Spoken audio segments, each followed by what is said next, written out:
Hello everybody, my name is Leo, and with this video, as you requested, we will share a direct comparison between the HeadRush MX5 versus the NUX MG 30.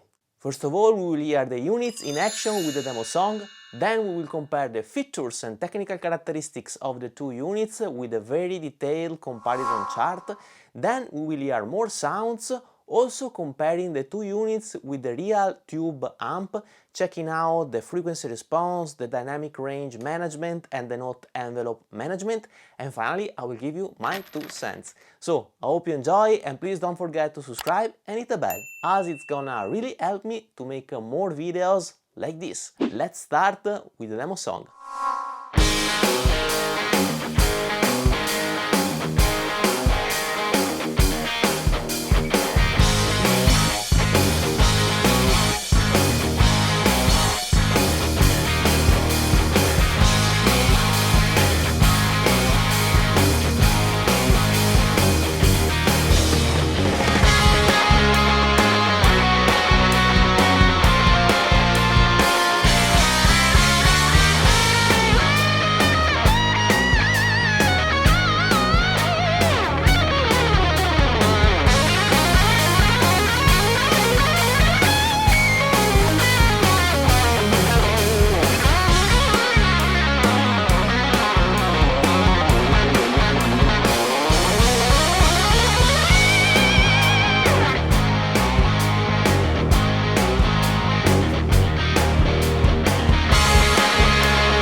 Let's describe the two units among the following parameters: number of amps, cabs and mics built-in, third-party IRs management, number of effects and effect chain management, MIDI availability, inputs and outputs types, foot switches and expression pedals, screen size and type, computer app availability, looper and drum machine, ADA conversion and USB channels, power dimensions, weight and price. First of all, in the MX5 we have 46 amp, 15 cabs and 10 mics, where you can set only if the mic is on axis or not, but not the position or the distance. On the other hand, in the MG30 we have 32 amps, 23 cabs with 3 IRs dedicated to acoustic guitar, 8 mics with 3 positions available. I would say that they are on par, as the HeadRush offers more amps and less cabs, and the mic positioning is slightly better in the MG30 that offers 3 positions. As regards third-party IRs, we have 300 user slots in the MX5, and if I understood it well, you can even go beyond the 300 slots, and 20 slots in the MG30. Then the MX5 can load IRs up to 2048 sample points, where the MG30 can reach 1024 sample points. Therefore, thumbs up to the MX5. Let's now talk about effects and effects management. This is maybe the most complex argument to talk about. The MX5 offers more than 63 effects arranged in 11 blocks that you can put in whatever order you want, with the possibility to have parallel effects and with 3 types of signal chains allowed. As shown in the picture, the signal chains can be serial, parallel with 3 effects block before the parallel split and 2 after, or parallel with 2 chains of 4 parallel effects and 3 serial effects after the parallel split. In the MG30 we have 50 effects distributed in 11 blocks that you can put in whatever position you want, and with the possibility to have chorus, delay and reverb both in parallel and series. Therefore, I would give the thumbs up to the MX5, as it offers more effects and you can have a slightly more flexible signal chain. The MX5 offers MIDI connectivity via mini jacks, where in the MG30 you need to use MIDI over USB, as it lacks physical MIDI connections. As regards inputs and outputs, the MX5 has a guitar input, a stereo effect loop via TRS jack, balanced TRS outputs, an headphone out and an aux in. In the MG30 we have mono effect loop, stereo unbalanced outputs, an headphone out and an aux in. Here I would give the thumbs up to the MX5 for its stereo effect loop and balanced out via TRS jacks. As regards foot switches, they both have 3 foot switches and an expression pedal, but the MG30 has 2 more foot switches added with the external controller provided in the box. Therefore, I will give the thumbs up to the MG30. Both the screens are 4 inches, but the one of the MX5 is touch sensitive and the one of the MG30 is not touch sensitive. Furthermore, the MX5 is missing a computer app, while the MG30 has a pretty nice computer app for creating and tweaking presets and managing more generally the unit. The MX5 offers longer loopers, but it is missing a drum machine, which is included in the MG30. Therefore, I would say that they are on par. As regards ADA conversion, the MX5 has 24 bits up to 96 kHz converters, where the MG30 has 32 bits at 48 kHz converters. Both the units offer a 4x4 USB audio interface, but the MG30 has a USB Type-C connection instead of the Type-B of the MX5. Thank you, NUX. And furthermore, the MG30 offers a higher bit depth.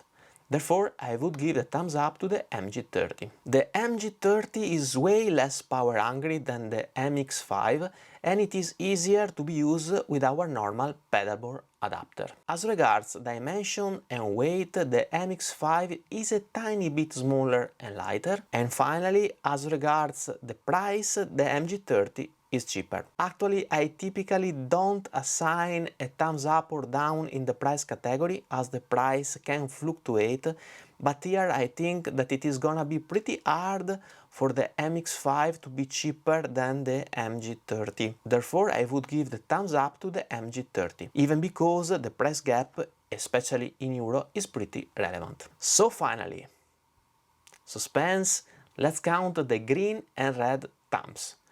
We have 8 green thumbs with 5 reds for the MX5 and 7 greens and 6 reds for the MG30. Obviously, this is just a technical comparison, without considering that each feature could have a different importance for you. And so, for instance, you may prefer the MX5 for its stereo effect loop, or on the other hand, the MG30 for the computer app availability. Furthermore, it's up to you to evaluate if the one more green of the MX5 is worth the price gap between the two units, according to your use case. More on this topic on my 2 cents section later on in the video. Let's now hear some more sounds.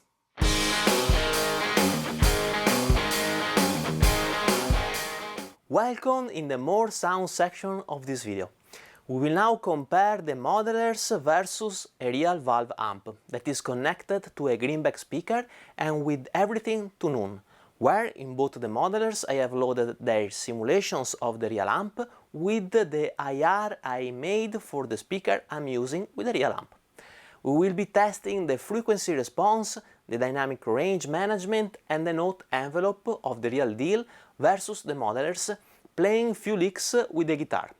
I have already recorded the DI tracks of the licks in my digital audio workstation, so we are sure that we are gonna send the same exact lick to the modelers and the real amp without introducing little human errors derived from the fact that it is impossible to play the same lick many times without little variations. I'm a human and not a robot, and therefore each time I play a lick I can introduce a little variation in the position of the pick or the force I apply, etc.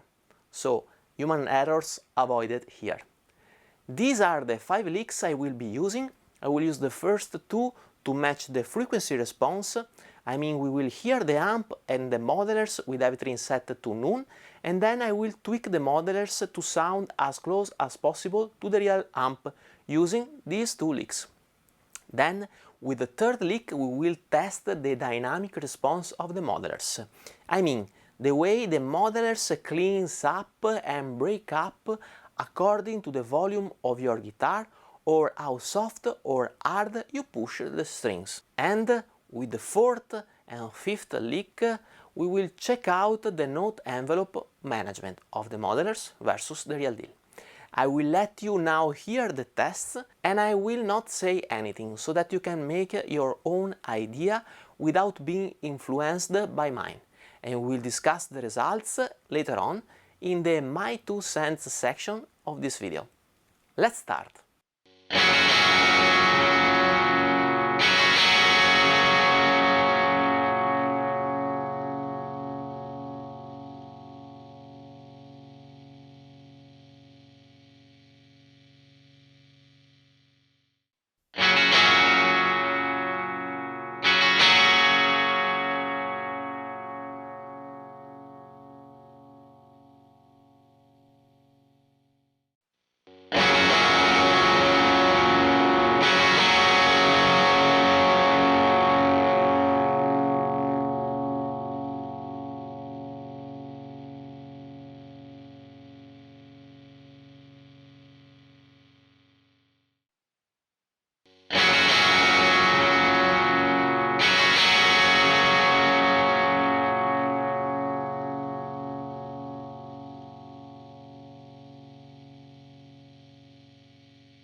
Final considerations here, and please notice that these are gonna be my personal opinions for my specific use cases, and of course you may not agree with me, and this is totally fine. Let me start from the stronger selling points in my opinion of each unit. Home recording. Well, here I think that both the units shine, with 4 USB channels and the possibility to reach 48 kHz, that is the conversion rate I always use. I think that you cannot go wrong. But the MG30 has 2 advantages, as it has a USB Type-C connection versus the Type-B of the MX5. Furthermore, the MG30 has also a computer app that is missing in the MX5.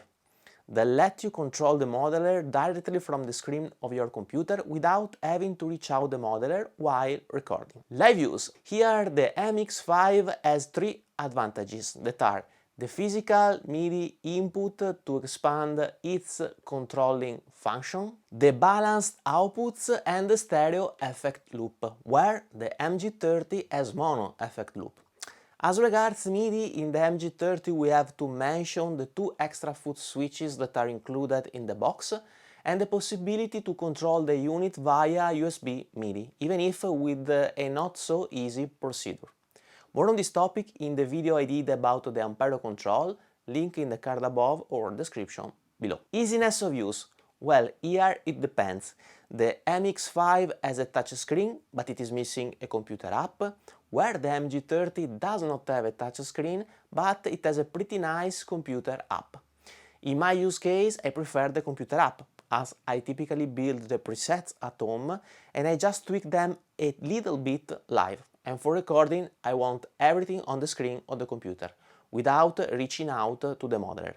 But it depends from your use case. Amp sound. If you hear the demo song, I think that it is pretty difficult to tell which is which. In the more sound section, we have also heard a detailed comparison of the 2 modelers versus a real tube amp. And well, I think that the main tonal characteristics of the 2 modelers have emerged. The HeadRush is typically less gainy, with a pretty good recreation of the frequency response of the real amp, where the MG30 is more gainy and more close to the real deal than the MX5 in terms of gain, and you have to tweak a little bit more the frequency response of the modeler if you want it to sound like the real deal. So the MG30 has a better recreation of the gain and the MX5 of the frequency response. In terms of dynamic response and note envelope, they are both doing a good job.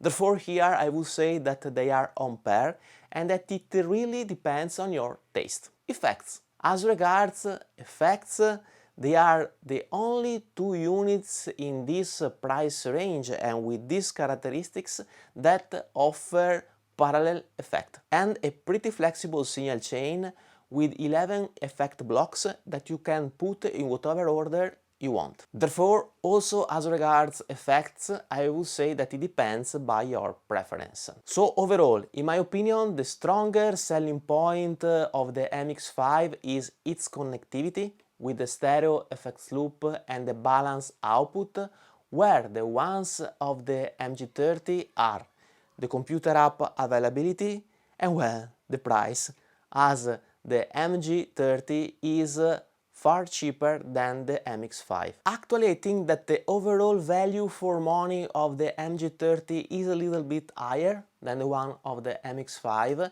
but if you need stereo FX loop and balance outputs, then you need to pay the extra cash for the MX5. This is obviously my point of view, and I would like to know your opinions and which one of the 2 you would get.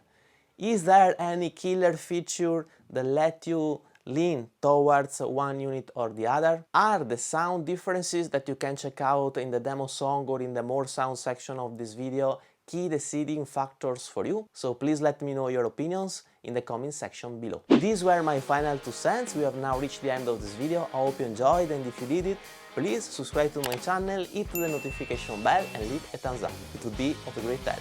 If you're interested in my IRs or camper profiles, you can check out the link in the card above or description below, where there is also a link to a playlist of songs of mine.